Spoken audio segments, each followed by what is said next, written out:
ओम शांति। आज का टॉपिक है जीवन एक किताब। बहुत सुंदर विषय है क्योंकि जीवन एक किताब की तरह ही है। आज हम देखते भी हैं कि जीवन को पढ़ पाना बहुत मुश्किल है, लेकिन बच्चा फिर भी किताब को तो पढ़ लेता है। लेकिन जीवन ऐसी किताब है जिसको पढ़ने के लिए शायद हमारा पूरा जीवन ही लग जाए। लेकिन अगर उसे पढ़ना है तो उसको सही तरीके से उसके ऊपर लिखत होनी चाहिए। जैसे कई बार हम गीत भी सुनते हैं, कोरा कागज़ है ये जीवन मेरा। उसी प्रकार अगर कोरा कागज़ है तो उस पर कौन क्या लिखेगा? या तो मैं लिख सकता हूँ, या तो कोई इंसान लिख सकता है, या परमात्मा लिख सकता है। तो आप किसको लिखत अच्छी समझेंगे कि जो लिखे उससे मेरा भाग्य उत्पन्न हो जाए? तो ज़रूर हम भगवान के लिए ही कहेंगे कि अगर भगवान मेरी किताब में कुछ लिख दे तो मेरी किताब अनेक आत्माएं पढ़ पाएँ। जैसे हम कहते भी हैं कि आप उसके जीवन को देख लें, उसके जीवन को पढ़ लें, तो आपको जीवन का मूल्य समझ में आ जाएगा। उसी प्रकार ये देखें कि उसने अपने जीवन में क्या क्या किया है जिसको हमें पढ़ना है। जिसके जीवन के ऊपर देखो बहुत सारी किताबें बनी हैं जिनको आज हम पढ़ते हैं। तो हम आज इसी विषय पर आपसे बातचीत करेंगे कि जीवन एक किताब है, लेकिन उसके हर पन्ने में हमने क्या डाल रखा है, क्या क्या बना रखा है।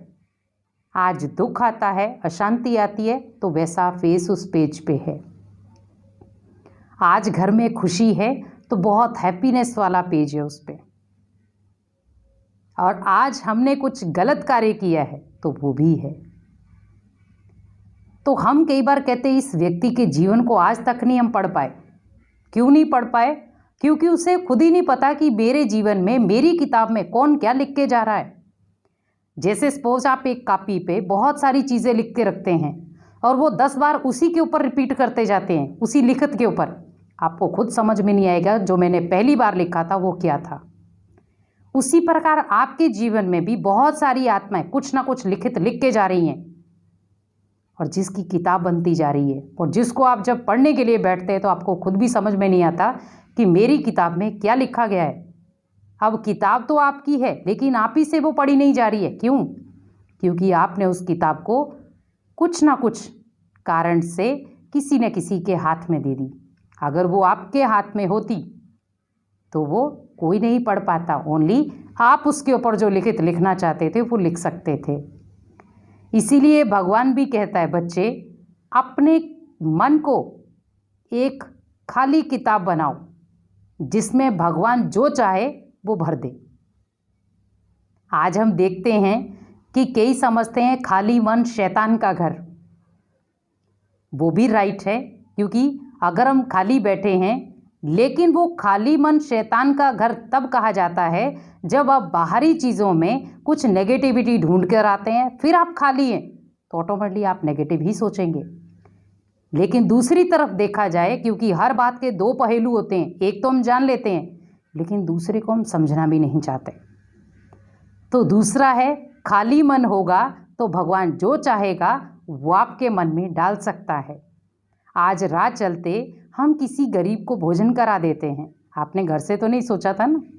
आपके मन में भगवान ने वो दया भावना डाली और आपने उस भोजन के साथ उस व्यक्ति की दुआएं भी ले ली। अब आप सोचिए कि वो किसने आपको कहा था, आप खुद से सोच के नहीं गए थे ना।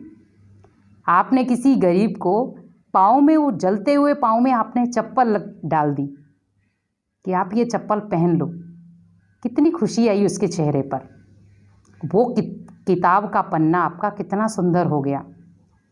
आज हम एक दूसरे की पेंटिंग देखते हैं तो उस पेंटिंग से हम सोचते हैं कि ये पेंटिंग बनाई किसने है।